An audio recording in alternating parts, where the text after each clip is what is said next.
Hai semua, selamat datang di channel Baca Saham. Pada video ini, kita akan membahas satu topik dengan judul Strategi Terbaik Saat Saham Hancur, Dividend Investing. Tapi seperti biasa, semua pembahasan ini bukan rekomendasi dan hanya informasi. Ingat, kerugian kamu tanggung sendiri ya. Saat ini saya mau sharing tentang strategi dividend investing. Menurut saya, strategi ini akan sangat berguna apabila saat market merah membara. Saat harga saham perusahaan bagus turun signifikan, strategi dividend investing akan melihat hal itu sebagai peluang. Tapi ingat, tidak semua saham bisa menerapkan strategi ini. Sederhananya, strategi ini hanya cocok bagi saham perusahaan yang punya fundamental bagus, harga saham masih masuk akal, rutin bagi dividen, dan punya brand image yang kuat. Kalau biasanya saat harga saham turun kita akan mencari saham yang lagi diskon, dengan strategi ini kita akan mencari saham yang berpotensi dividen yield lebih besar. Kita tetap mempertimbangkan valuasi yang masuk akal, tapi fokusnya bukan di situ. Kita fokus kepada potensi dividen yield masa depan dan berapa banyak lembar saham murah yang bisa didapatkan. Semakin harga saham turun, semakin banyak lembar saham murah bisa dibeli. Intinya, dividen investing bukan fokus kepada harga saham, tapi kepada lembar saham. Kita tidak mencari saham murah, tapi kita mencari lembar saham murah. Seperti yang kamu tahu, besar kecilnya dividen yang diterima bukan berasal dari harga saham, tapi seberapa banyak lembar saham yang kamu punya. Meski harga sahamnya rendah, tapi lembar saham sedikit, dividen juga sedikit. Sebaliknya, meski harga saham tinggi, tapi lembar saham banyak, dividen yang diterima juga banyak. Kalau kamu mau kejar passive income dividen setiap bulan atau tahun dengan nominal yang besar, jangan kejar dividen saat ini, tapi kejarlah dividen di masa depan. Saya sudah sering mengatakan bahwa dividen saat ini mungkin terlihat receh, tapi di masa depan bisa saja jadi besar, asalkan pemilihan sahamnya tepat. Jadi, yang kamu fokuskan bukan kejar dividen sekarang, tapi kumpulkan lembar saham sebanyak mungkin pada harga rata-rata yang paling masuk akal, supaya nanti di masa depan, entah 5-10 tahun ke depan, dividen yang diterima jadi besar. Kamu fokus dulu di kolom asumsi growth, dividen masa depan, dan lembar saham yang dibutuhkan. Semakin besar asumsi growth yang digunakan, akan membuat dividen masa depan menjadi semakin besar. Dan itu artinya, lembar saham yang dibutuhkan jadi lebih sedikit. Kamu bisa lihat di sini, untuk saham ITMG dan ADRO, asumsi growth yang digunakan adalah 0%, karena di tahun 2023 labanya tidak tumbuh.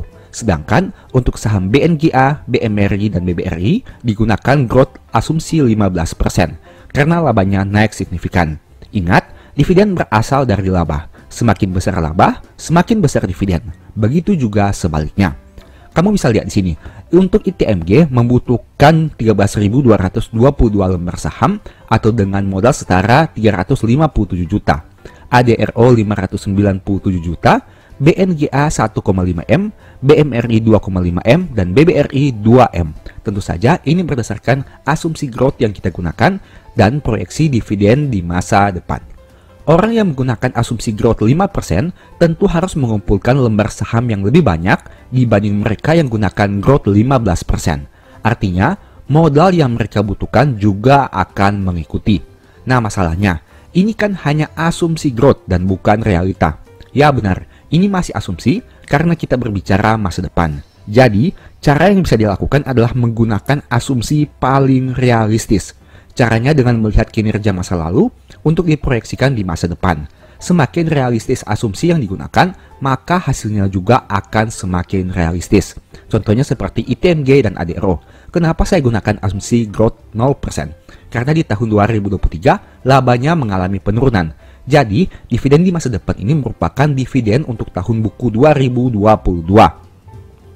Yang mana di tahun 2022 kamu sudah tahu bahwa harga komoditas mengalami kenaikan yang juga berdampak kepada kinerja laba batubara yang naik signifikan.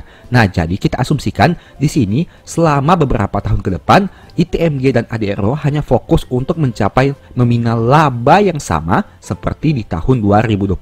Dengan asumsi payout rasionya juga sama, berarti mereka akan membagikan dividen yang sama seperti dividen di tahun 2022 dalam beberapa waktu ke depan. Menurut saya ini lebih realistis dibandingkan kita memasukkan growth di dalam dua saham ini. Tapi kita lihat ke depannya, apabila mereka mampu untuk menumbuhkan kinerjanya, mungkin kita bisa gunakan growth yang lebih besar dari 0%. Tapi di sini kamu bisa lihat, meskipun growth-nya hanya 0%, untuk modal yang dibutuhkan tidak terlalu besar dengan angka 300-500an juta rupiah saja. Hal itu tentu berbeda dengan saham BNGA, BMRI, dan BBRI. Meskipun kita gunakan growth asumsi 15%, modal yang dibutuhkan untuk memperoleh 10 juta per bulan atau 120 juta per tahun jauh lebih besar, yaitu berkisar 1,5 hingga 2,5 miliar rupiah. Kenapa hal itu bisa terjadi? Karena jumlah dividen per share yang dibagikan tidak sebanding dengan harga saham yang mereka perdagangkan. Karena dividen yield-nya jauh lebih rendah dibandingkan dividen yield ITMG maupun ADRO. Disinilah hal yang harus kita perhatikan. Nantinya, untuk pembahasan-pembahasan selanjutnya kita akan membahas hal ini. Jadi nonton dengan fokus. Sekarang kamu lihat dua skenario ini. Fokus ke kolom dividen masa depan dan modal yang dibutuhkan, yang mana ada di dalam kotak berwarna merah ini. Semakin besar dividen di masa depan, modal yang kamu butuhkan akan semakin kecil.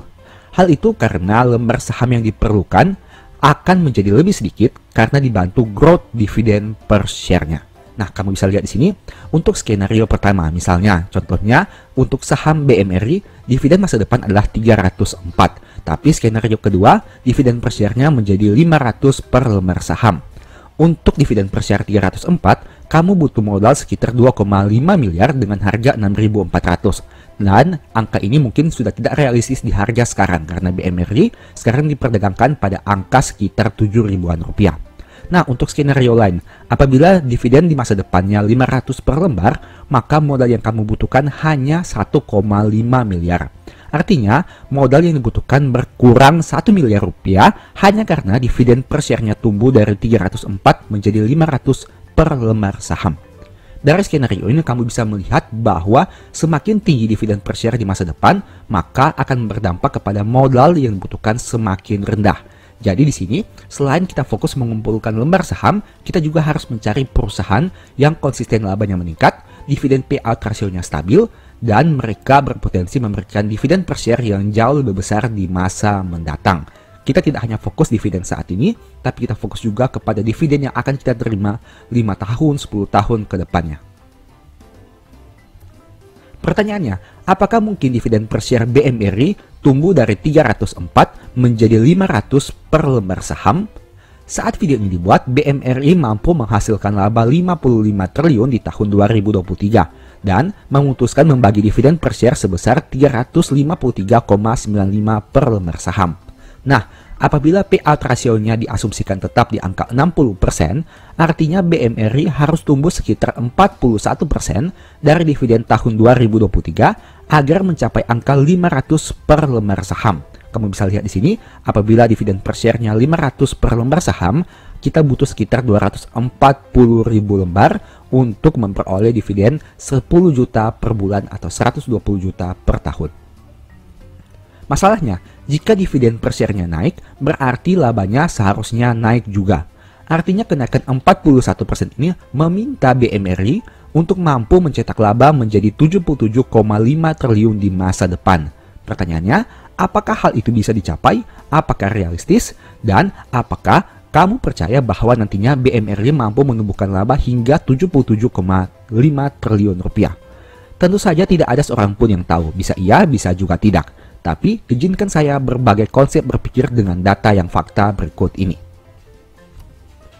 Ini merupakan laba BMRI di tahun 2010 dengan angka 9,3 triliun rupiah. Dan ini merupakan laba BMRI di tahun 2023 dengan angka 55 triliun rupiah.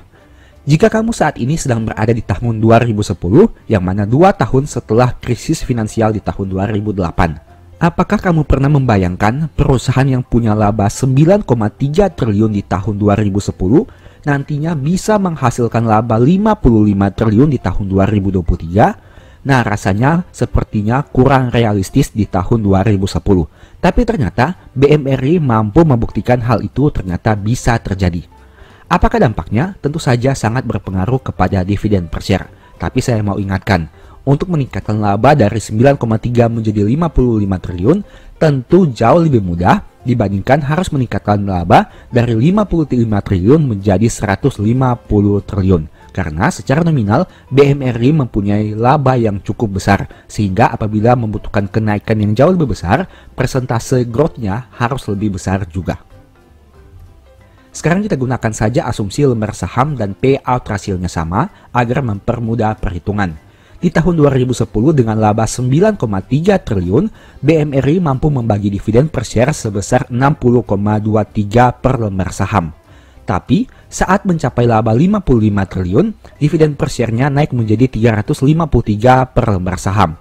Itu artinya ada kenaikan sekitar 487% untuk laba dan dividen per share-nya. Tapi saya mau ingatkan bahwa di sini kita gunakan asumsi lembar saham dan payout rasionya sama di tahun 2010. Jadi apabila kamu mengecek data realnya, mungkin dividen per share-nya bukan 60,23 per lembar saham. Tapi di sini saya mau gunakan payout rasio dan lembar saham yang sama agar gambaran perhitungannya menjadi lebih mudah untuk kamu pahami. Nah, ini yang menarik. Orang yang di tahun 2010 punya 100 lembar saham BMRI mungkin hanya dapat dividen 6.023.000 apabila kita kalikan dengan dividen per share-nya. Tapi dengan lembar saham yang sama di tahun 2024 untuk tahun buku 2023, dividen yang mereka terima sudah mencapai Rp35.396.000. Kenapa hal itu bisa terjadi? Karena dividen per share BMRI tumbuh dari 60,23 menjadi 353,96 di tahun buku 2023. Itu artinya dengan lembar saham yang sama, dividen yang akan kamu terima semakin besar. Ingat, ini belum termasuk dividen rutin yang terus kamu terima sejak tahun 2010 hingga tahun 2023. Karena BMRI ini konsisten membagi dividen setiap tahun, bahkan sejak awal tahun 2000-an. Sekarang kita gunakan saja asumsi growth dividen per share BMRI rata-rata sekitar 14,5% tanpa mempedulikan berapa persentase payout rasio setiap tahun. Kenapa 14,5%? Karena jika teman-teman lihat, dividen per share yang dibagikan di tahun 2024 ini memberikan total dividen yang mirip seperti realitanya. Di mana pada realita dengan dividen per share 353 untuk 100.000 lembar saham kita memperoleh dividen 35,3 juta rupiah dan angka tersebut mirip seperti proyeksi apabila kita gunakan growth 14,5%. Nah, ini yang menarik karena dengan angka growth 14,5% setiap tahun, BMRI sudah menawarkan potensi total dividen sekitar 234 juta untuk pembagian dividen tahun 2011 hingga tahun 2024, yaitu tahun buku 2010 hingga tahun 2023. Jika hal ini terus berlangsung dalam jangka panjang, tentu saja potensi dividen yang diperoleh bisa semakin besar. Itulah alasannya kenapa metode ini sangat menarik, khususnya bagi mereka yang punya target memperoleh dividen rutin setiap bulan atau tahun. Tapi saya mau ingatkan lagi bahwa ini dengan asumsi growth 14,5%. Mungkin data realnya tidak seperti ini sehingga harus disesuaikan lagi. Data yang ditampilkan sebelumnya hanyalah asumsi dan proyeksi yang saya buat sendiri menggunakan growth 14,5%. Jadi, kamu bisa membandingkan dengan data real dividen per share BMRI berikut ini. Yang jelas, proyeksi dan data real tentu tidak akan sama, tapi setidaknya kamu bisa memperoleh kerangka berpikirnya. Apabila kamu punya waktu luang, silahkan simulasi sendiri berdasarkan data real yang ada di bawah ini untuk melihat pertumbuhan dividen BMRI dari waktu ke waktu. Tapi, secara sekilas kamu bisa lihat di sini bahwa sejak beberapa tahun yang lalu jika kita tarik jauh jangka panjang, sekitar belasan tahun, maka dividen yang dibagikan BMRI jauh lebih besar dari waktu ke waktu. Tentu saja tidak berlaku setiap tahun, karena tentunya ada tahun-tahun tertentu di mana terjadi penurunan kinerja. Tapi apabila ditarik jangka panjangnya, hingga saat ini BMRI masih menawarkan dividen yang menarik.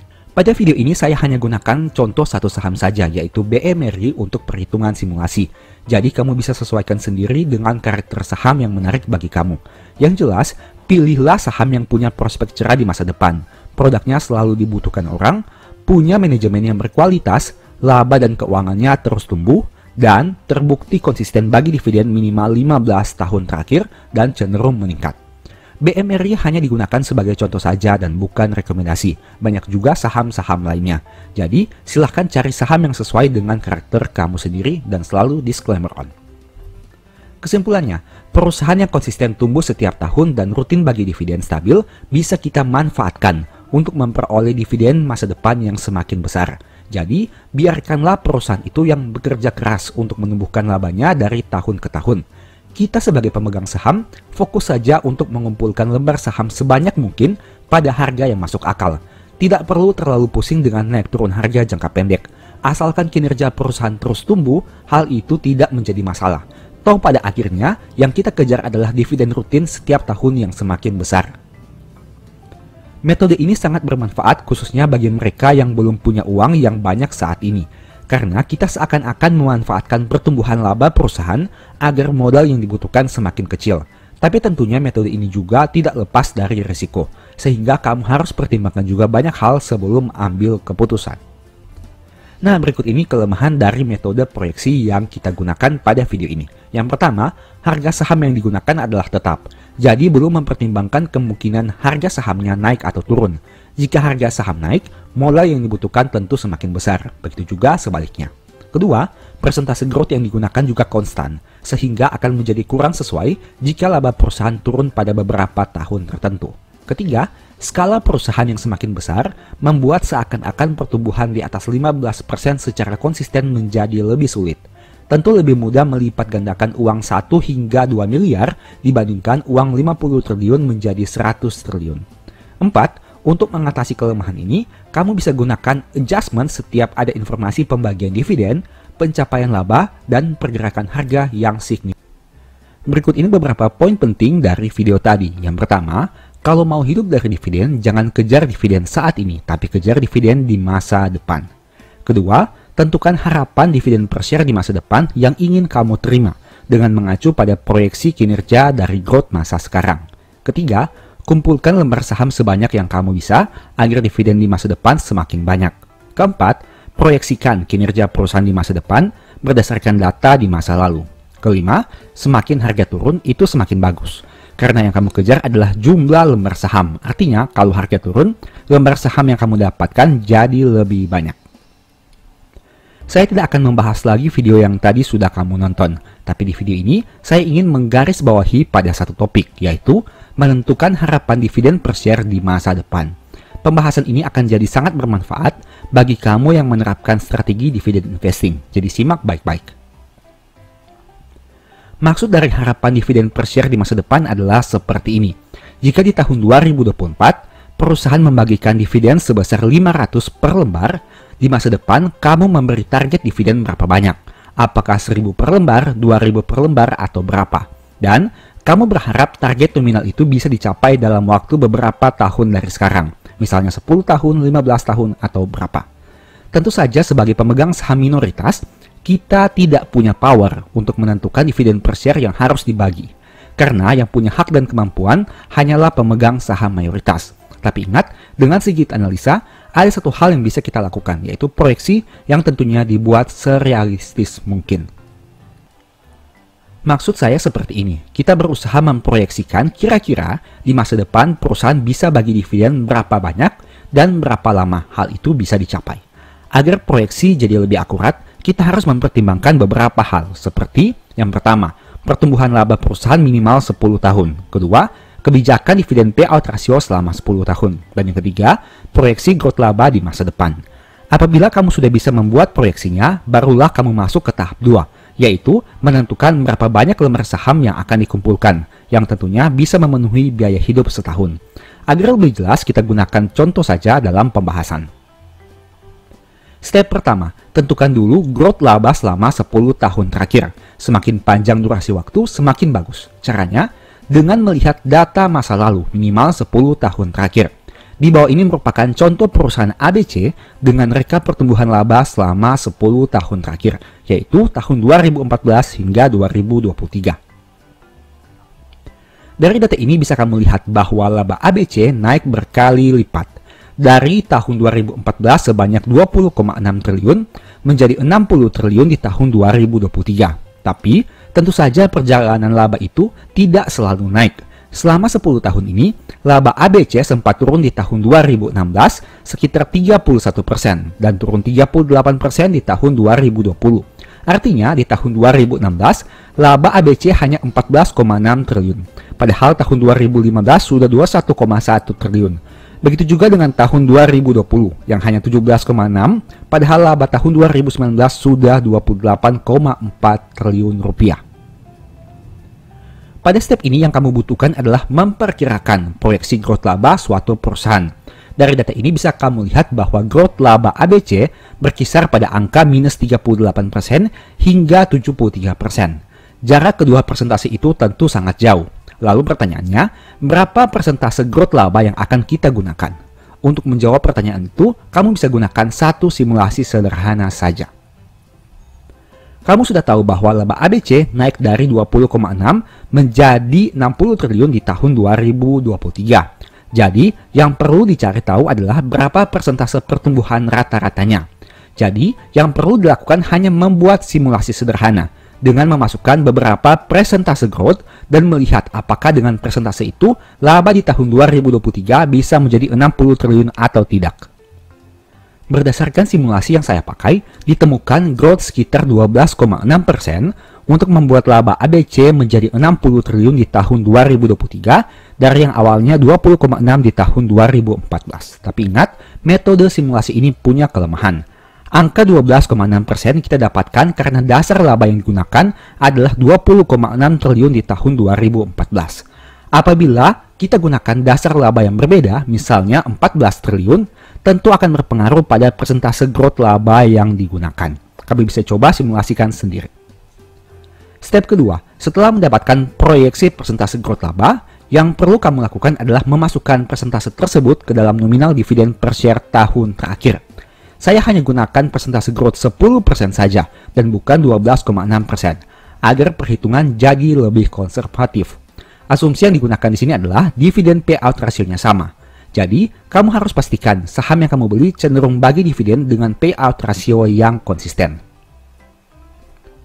Dividen per share ABC untuk tahun buku 2023 yang dibagi tahun 2024 kita asumsikan 353 per lembar saham. Itu artinya dengan proyeksi growth 10% setiap tahun, angka dividen per share itu bisa tumbuh 1 kali lipat menjadi sekitar 700-an per lembar saham sekitar tahun 2032 atau 8 tahun ke depan. Tentu saja ini hanya proyeksi, sehingga kamu perlu menyesuaikan data proyeksi setiap triwulan berdasarkan data laporan keuangan terbaru. Jika growth laba naik, potensi DPS menjadi double lebih cepat. Begitu juga sebaliknya. Apakah proyeksi ini realistis? Dengan asumsi payout rasio yang sama, berarti apabila kamu berharap dividen per share tumbuh 1 kali lipat, berarti perusahaan juga harus mampu menumbuhkan labanya 1 kali lipat. Dengan kata lain, laba ABC yang tadinya 60 triliun perlu menjadi 120-an triliun di tahun 2031, agar dividen yang dibagi di tahun 2032 menjadi 700-an per lembar saham. Jika ditanyakan kepada saya di masa sekarang, rasanya kurang realistis. Tapi, bagaimana kita bisa membayangkan laba ABC mencapai di atas 100 triliun di masa depan? Meski begitu, seperti yang sudah kamu lihat di video tadi, laba kurang realistis saat ini mungkin saja menjadi realistis di masa depan. Hal itu sama halnya dengan mereka yang melihat proyeksi laba ABC sebesar 60 triliun saat ini dan mereka melihatnya pada tahun 2004 atau 20 tahun yang lalu. Apakah 20 tahun yang lalu menjadi realistis jika perusahaan ABC menghasilkan laba 60 triliun saat ini? Tidak ada yang bisa jamin 100% apakah perusahaan bisa terus tumbuh atau tidak. Hal itu sangat benar. Tapi setidaknya dengan data 20 tahun terakhir, kita bisa punya gambaran dan dasar perhitungan untuk membuat proyeksi 20 tahun ke depan. Akurat 100% tentu tidak. Tapi setidaknya ada alasan yang kuat kenapa kita bisa punya proyeksi seperti itu. Step ketiga. Setelah kamu dapatkan proyeksi dividen per share di masa depan, langkah berikutnya adalah mengkonversi biaya hidup ke dalam lembar saham yang dibutuhkan. Misal, biaya hidup setahun adalah 120 juta. Apabila dividen per share menjadi 918 per lembar saham di tahun 2034, artinya kamu butuh mengumpulkan 130 ribuan lembar saham. Tapi, apabila kamu sudah ingin hidup dari dividen saat dividen per share-nya di angka 700-an rupiah, artinya kamu butuh kumpulkan 158 ribuan lembar saham. Jumlah lembar saham yang jauh lebih banyak karena durasi waktu semakin singkat. Apakah kamu sudah melihat satu hal penting? Ingat baik-baik, yang kita fokus adalah lembar saham dan bukan harga saham. Tidak peduli kamu beli saham di harga berapa, selama lembar saham bisa dikumpulkan, itu sudah cukup. Memang sih, semakin tinggi harga belimu, modal yang dibutuhkan menjadi lebih besar. Jadi yang perlu kamu lakukan adalah berusaha membeli saham di harga yang terbaik. Semakin rendah, semakin bagus. Dengan punya mindset ini, kamu jadi senang jika harga saham turun signifikan. Karena artinya kamu bisa kumpulkan lembar saham lebih banyak dengan modal lebih sedikit. Logikanya, apabila perusahaan bisa terus tumbuh setiap tahun, semakin lama lembar saham yang kamu butuhkan jadi lebih sedikit karena laba perusahaan semakin besar. Di tahun 2025, kamu butuh sekitar 300-an ribu lembar saham untuk memperoleh dividen 120 juta per tahun. Tapi di tahun 2034, kamu hanya butuh sekitar 130-an ribu lembar saham. Menarik kan? Jumlah lembar saham yang semakin sedikit dan dividen per share yang semakin bertambah. Padahal modal yang kamu butuhkan juga menjadi lebih sedikit. Inilah arti sebenarnya dari kalimat, jadi pemegang saham itu beli saham perusahaan, biarkan manajemen yang kerja, dan pemegang saham yang terima hasil setiap tahun. Tapi ingat, untuk menerima dividen yang cukup besar untuk memenuhi biaya hidupmu, tentu butuh waktu yang panjang. Kecuali saat ini kamu sudah kaya dan bisa beli saham dengan angka miliaran bahkan puluhan miliar rupiah. Tapi di sisi yang lain, metode ini memberikan opsi kepada kita yang hanya punya dana terbatas untuk bisa mencapai freedom di masa depan. Caranya sederhana, kumpulkan lembar saham sesuai dengan proyeksi yang kamu buat. Lalu pertanyaannya, bagaimana jika kenyataan tidak sesuai proyeksi? Apabila 10 tahun ke depan ternyata dividen perusahaan tidak sesuai ekspektasi, kamu bisa mempertimbangkan apakah akan terus hold atau dijual. Perusahaan yang kinerjanya turun terus tentu akan kelihatan lebih cepat dari sebelumnya. Kita tidak perlu tunggu 10 tahun ke depan hanya untuk mengetahui hal itu. Maksud saya di sini, kamu harus rutin update saat kinerja terbaru terbit. Baca laporan keuangan dan update berita terkini. Tujuannya untuk mengetahui apakah perusahaan masih baik-baik saja atau ada hal penting yang harus diwaspadai sehingga kamu harus cepat-cepat menjual sahamnya. Semoga video ini bermanfaat ya. Sebagai informasi, pembahasan di video ini merupakan salah satu topik yang dibahas di ebook Strategi Nabung Saham. Apabila kamu ingin belajar lebih detail, mungkin ebook ini bisa membantu. Tersedia juga file Excel yang bisa digunakan untuk membuat simulasi dan proyeksi. Diharapkan dengan ebook dan file Excel ini, kamu jadi punya pandangan yang lebih luas tentang cara proyeksi kinerja perusahaan dan menerapkan metode dividen investing. Info pembelian silahkan chat WA di nomor di akhir video. Setelah melihat video tadi, saya mau sharing suatu hal yang mungkin bisa sangat bermanfaat bagi kamu, khususnya yang serius menerapkan metode dividen investing di masa depan. Agar penghitungan lebih fair, saya akan gunakan dua saham, yaitu saham syariah dan non-syariah. Silahkan simak baik-baik pembahasan ini dan semoga bisa kamu terapkan secara konsisten. Tapi seperti biasa, disclaimer on, semua nama saham yang disebutkan bukan rekomendasi dan kamu mungkin bisa rugi jika membeli saham ini. Berikut ini beberapa asumsi yang digunakan. Yang pertama, dividen growth dan dividen payout rasionya stabil dari tahun ke tahun. Kedua, harga beli saham konstan pada satu harga. Ketiga, konsisten mengumpulkan lembar saham yang sama setiap tahun. Keempat, inflasi diasumsikan tetap 5% setiap tahun. Dan yang kelima, laba perusahaan mampu tumbuh dalam jangka panjang. Saham yang pertama yang akan kita bahas adalah TLKM. Nah, teman-teman bisa baca di sini. Berhubung data dividen di tahun 2023 yang dibagi di tahun 2024 belum terbit, maka kita gunakan saja data di tahun 2023 yang mana merupakan tahun buku 2022. Teman-teman bisa baca di sini bahwa berdasarkan berita ini, RUPS Telkom membagikan dividen sekitar 80% dari laba bersih. Pada tahun 2022, perusahaan mencatat laba bersih 20,75 triliun dan dividen yang dibagikan memiliki nilai dividen per share sekitar 167,59. Nah, data yang ada ini kita masukkan ke dalam tabel Excel simulasi ini. Teman-teman bisa baca di sini bahwa dividen terkini yang dimasukkan sama dengan angka 167,59. Diasumsikan dividen growth-nya adalah 70%. Asumsi dividen payout rasionya 80% mengikuti dividen payout rasio saat ini.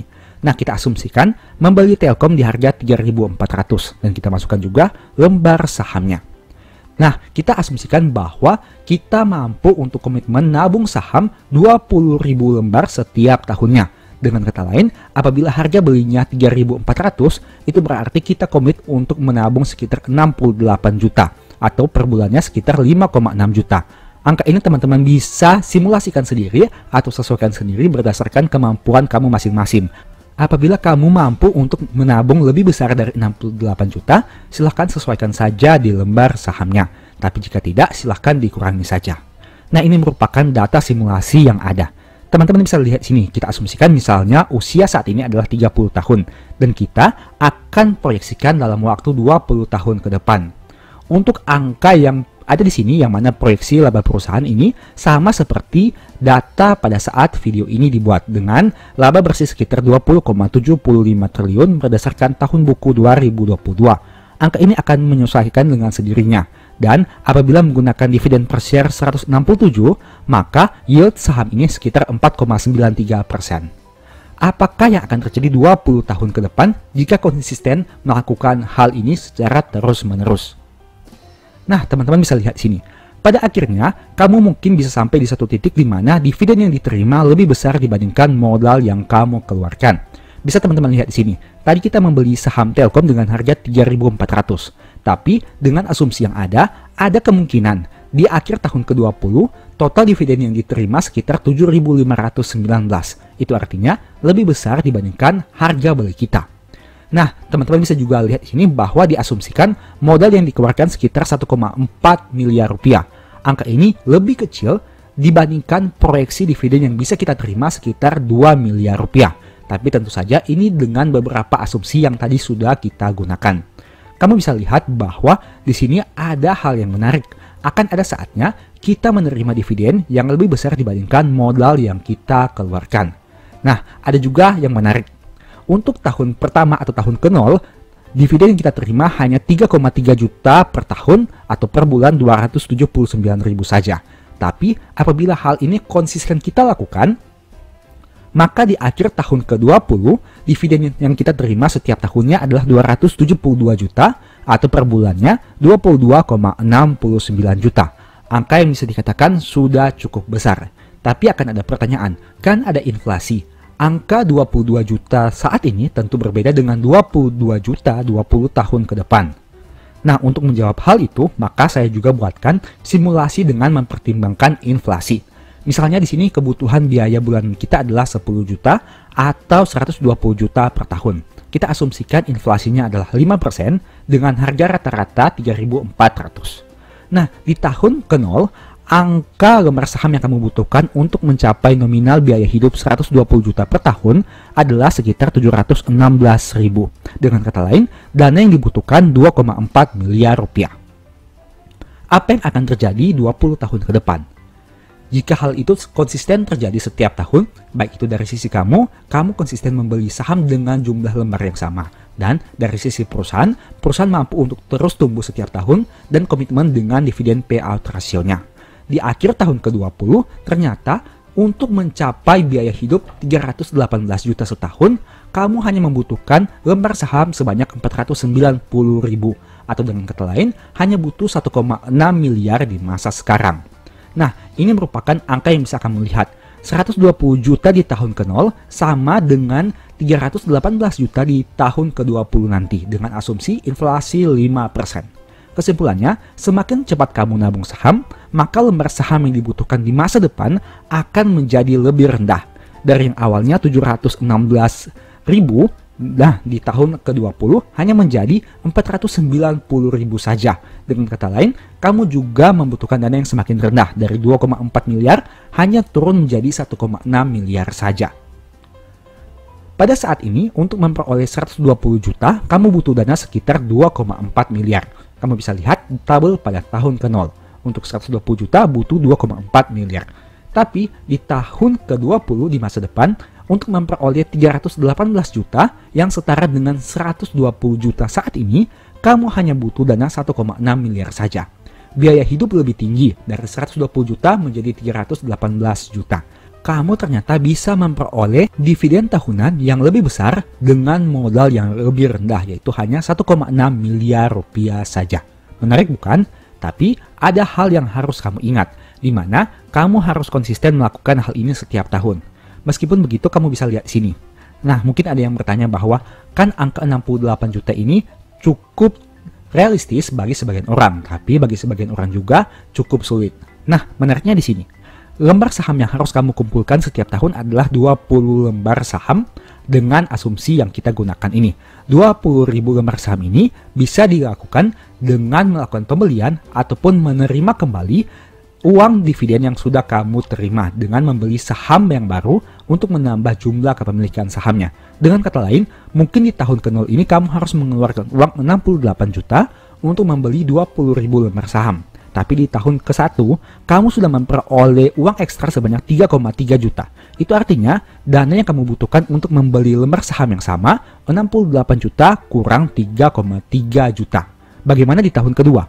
Untuk membeli saham dengan modal 68 juta, kamu hanya memerlukan uang yang lebih rendah, di mana 68 juta kurang 3,3 juta kurang 7,1 juta. Nah, begitu terus berulang-ulang hingga pada akhirnya lembar saham yang kamu terima jadi semakin besar. Seperti bola salju yang semakin lama semakin menggulung dan akhirnya bertambah besar. Tapi ini bisa dilakukan dengan catatan kamu tidak mempergunakan dividen yang kamu terima setiap tahun, tetapi direinvestasikan kembali. Oke, saham kedua yang akan kita bahas adalah BMRI. Kamu bisa lihat di sini bahwa untuk tahun buku 2023, BMRI sudah memutuskan untuk membagi dividen di tahun 2024 sebanyak 353,95 per lembar saham.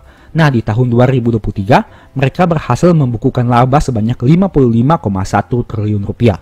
Itu artinya 60% dari laba bersih perusahaan dibagikan dalam bentuk dividen.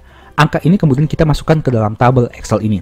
Di sini teman-teman bisa lihat, dividen terkini 353,95. Diasumsikan dividen growth-nya 7% dan dividen payout ratio-nya kita samakan dengan data realnya yaitu 60%. Jika kita membeli saham BMRI di harga 7.000 dan kita komitmen untuk membeli saham BMRI sebanyak 20.000 setiap tahunnya, kita membutuhkan uang sekitar 140 juta. Sama seperti tadi, angka ini bisa teman-teman sesuaikan sendiri. Bisa lebih tinggi, bisa juga lebih rendah. Nah, untuk data-data yang ada di tabel ini akan tergenerate secara otomatis. Kita hanya perlu mengisi usia saat ini dan total lembar saham yang akan ditabung. Di sini teman-teman bisa lihat, setiap tahun lembar saham naik 20.000 lembar karena terjadi pembelian. Sama seperti tadi, sebenarnya kita bisa memperoleh pendapatan ekstra dan tidak harus mengeluarkan 140 juta setiap tahunnya. Tapi ada dividen yang kita terima yang bisa kita gunakan untuk melakukan pembelian saham. Alias, dividen itu kita reinvestasikan kembali untuk membuat lembar saham semakin banyak. Untuk di tahun pertama, kita mungkin mengeluarkan 140 juta. Kemudian, kita belikan saham 7 juta ini untuk menambah kepemilikan saham kita. Nah, di tahun berikutnya, angka 140 juta ini kita kurangkan dengan 7 juta dan 15 juta, dan begitu seterusnya sama seperti pembahasan tadi. Itu artinya semakin lama sebenarnya, apabila harga sahamnya tidak bergerak terlalu signifikan, maka biaya yang harus kita keluarkan menjadi semakin lebih rendah.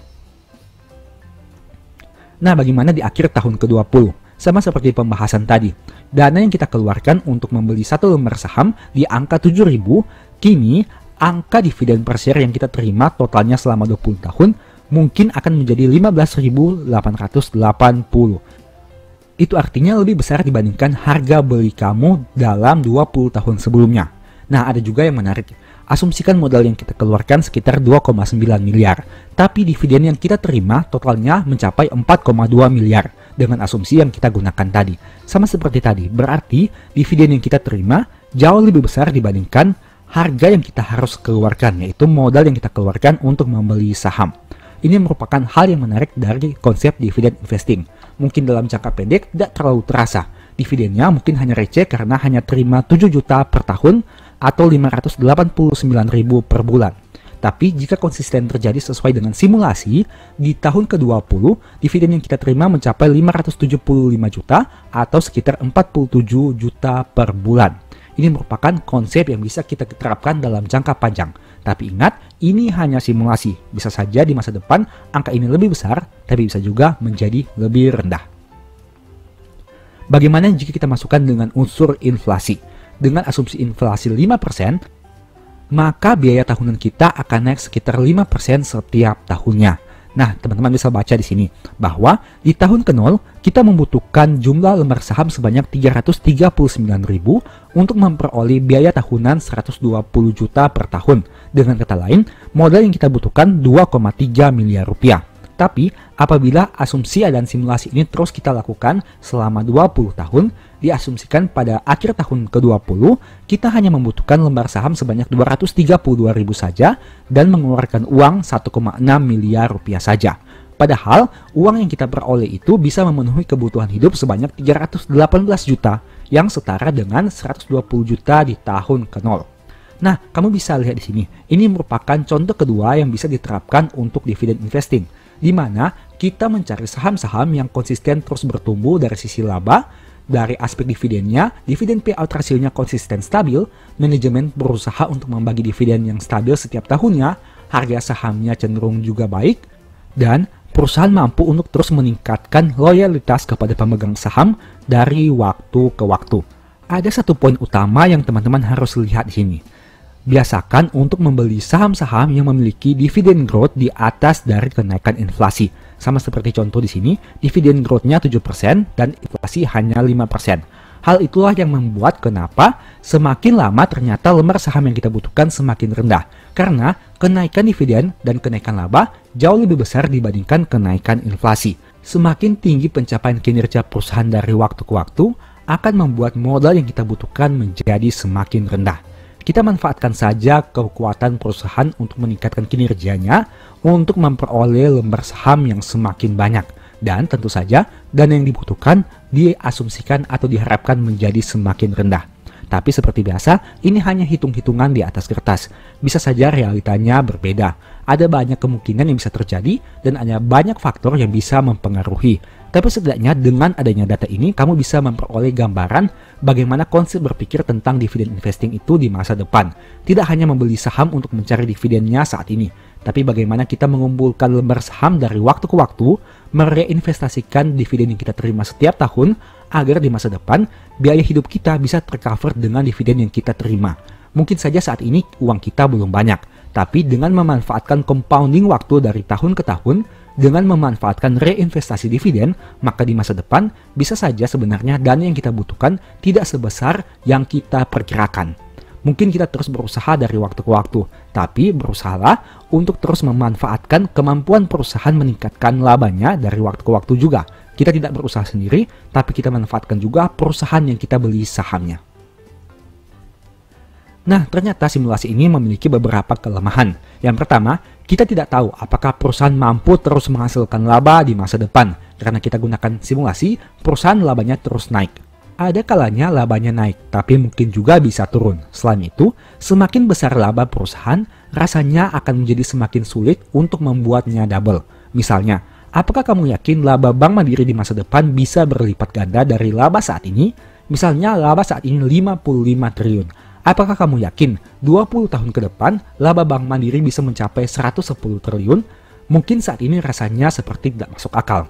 Tapi jika kamu lihat video tadi, maka hal ini sama terjadi seperti 20 tahun sebelumnya. Apakah kamu pernah berpikir 20 tahun sebelumnya bahwa saat ini Mandiri mampu menghasilkan laba 55 triliun? Meski saat ini seakan-akan mustahil, tapi buktinya hal itu pernah terjadi 20 tahun sebelumnya. Tapi ingat, 20 tahun ke depan kita tidak bisa mematok akan terjadi hal yang sama. Bisa saja lebih tinggi, bisa juga lebih rendah. Poin kedua, harga beli saham konstan pada satu harga mungkin tidak akan relevan jika saham perusahaan naik signifikan.